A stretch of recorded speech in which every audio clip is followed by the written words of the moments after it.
I don't know if you guys can tell what that is, but I know what it is. It's here. Oh!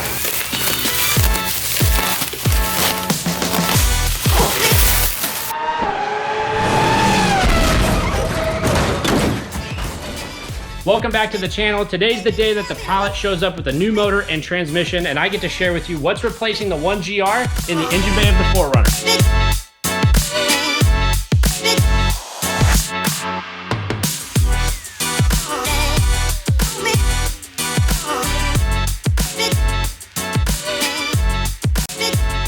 Ah! It's like Christmas morning, only better. Have you guessed what's underneath the wrapping yet? Let's find out.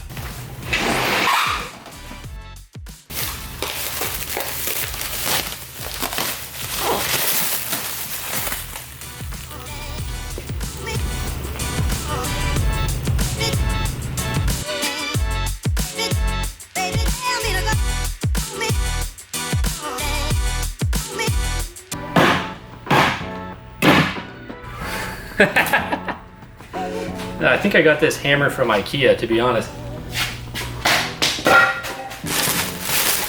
Why don't I bring the other transmission over? We can compare it, see side by side the size difference.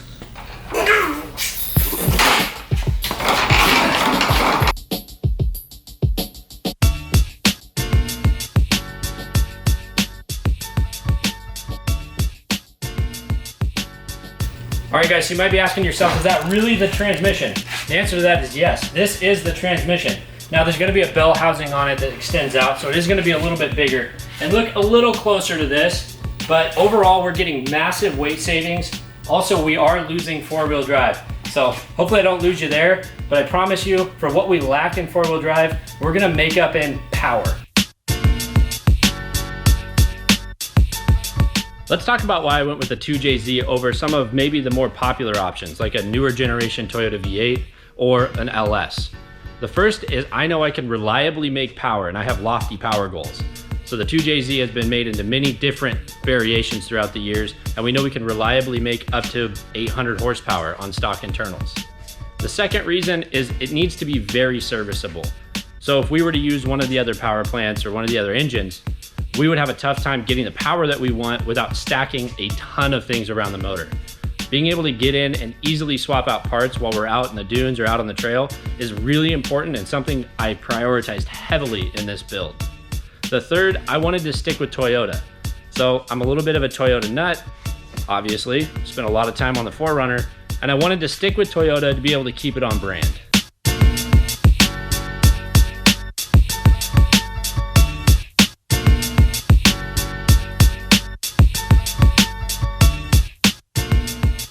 We got the 2JZ unboxed out on the engine stand, and now it's time to do the fun part. We're gonna take down the 2JZ, take off most of everything that we're not gonna reuse, and then we're gonna test fit it in the engine bay. Smell.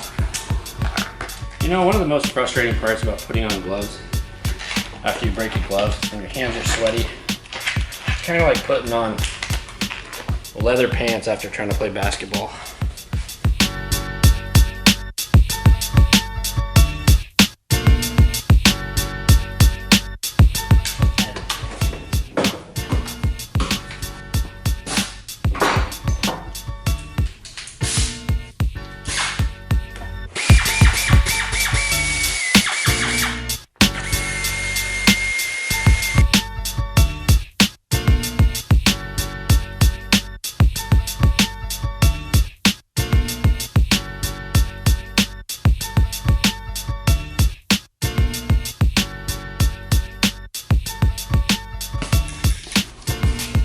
Hey, I want to take apart a 2JZ. Hey, I want to watch you take apart a 2JZ.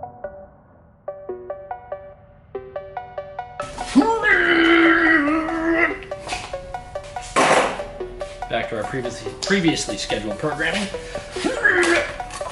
You know, I did some research and I found out that this here, this is a wastegate actuator.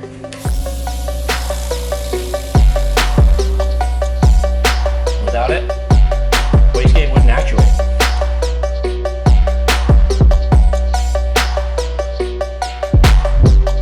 We're not actuating.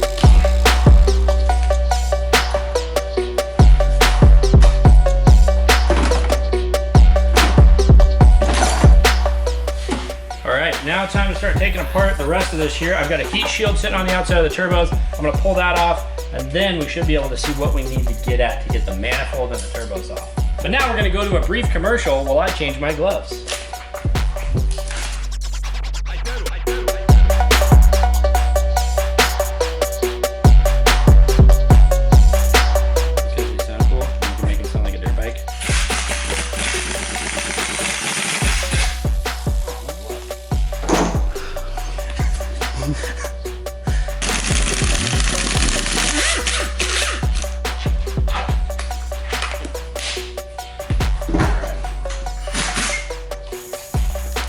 Off she comes.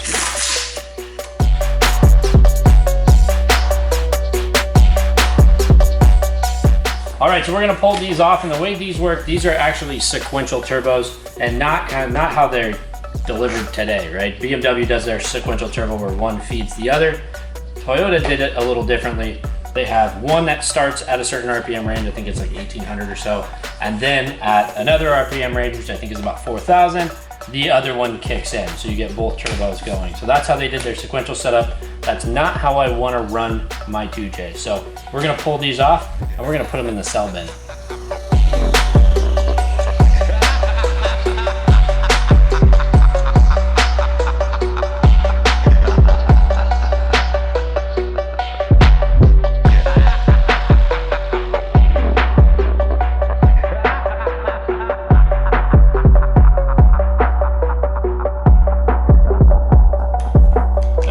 Nice and easy with the pneumatic gun.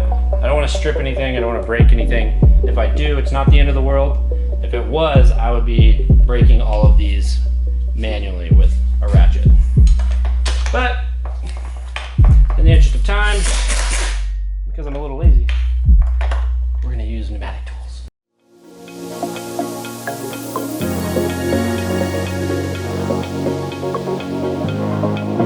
Look at this. How am I supposed to get this bolt or nut? How am I supposed to get that nut?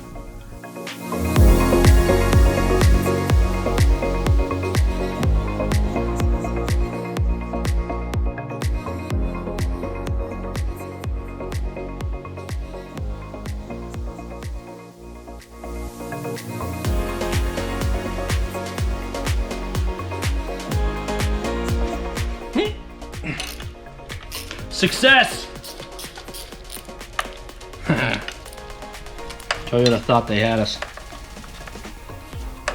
That is no match for some cheap wobbly extensions and my ingenuity.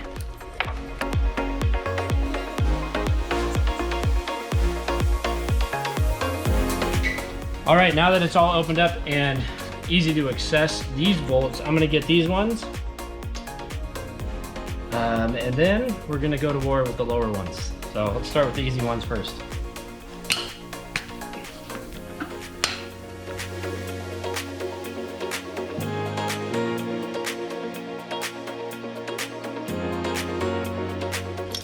All right, last one on the top, and then we're gonna start on the bottom.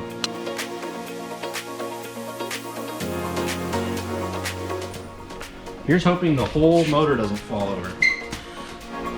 Safety, Steve.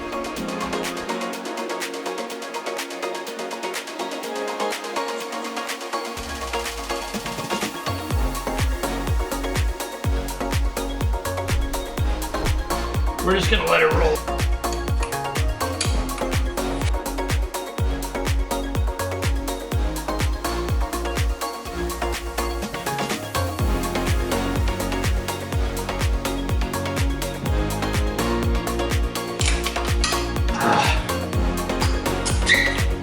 Come on.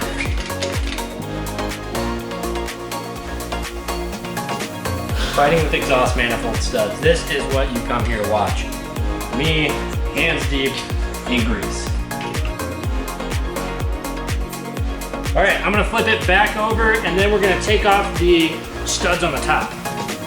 And for that, I'm gonna need my cameraman. All right. Thanks for the support.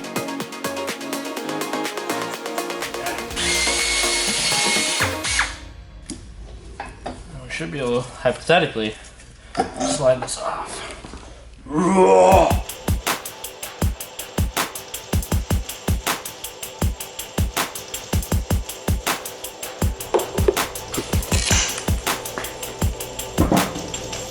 Done. All right, let's start taking some stuff off. So pretty much everything here's gotta go.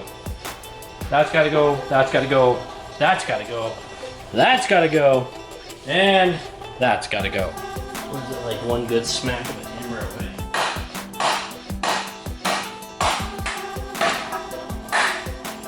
Oh, I had the right idea.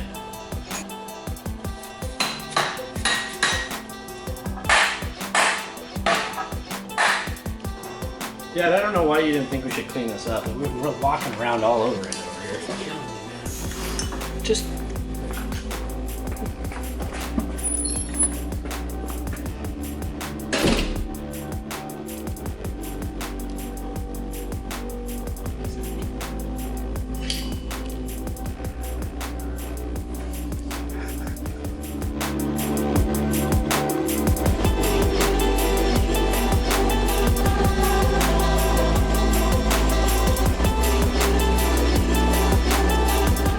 This is stuff that we likely will be reusing, so I'm trying to be very careful not to break anything.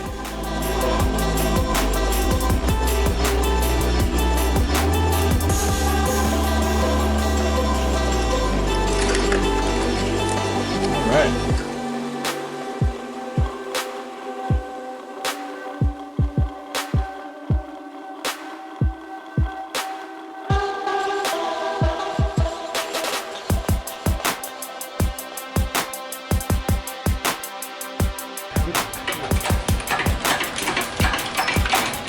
Just definitely gonna be fun to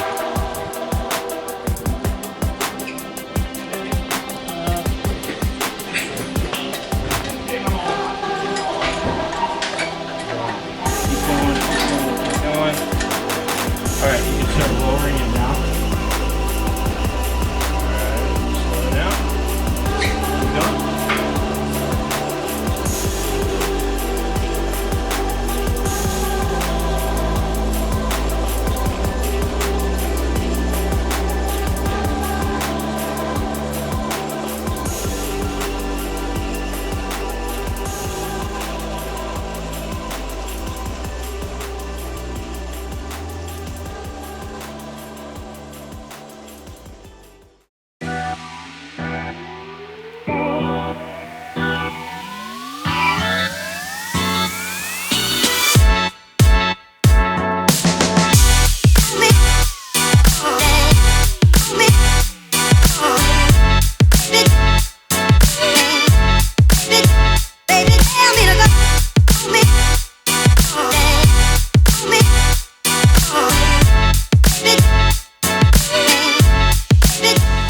We test fit the 2JZ and it fit perfectly. In my last video, I told you I was gonna build the craziest PreRunner 4Runner I possibly could. Make sure you like and subscribe because in the upcoming weeks, I'm gonna take you through what it takes to accomplish this monumental build.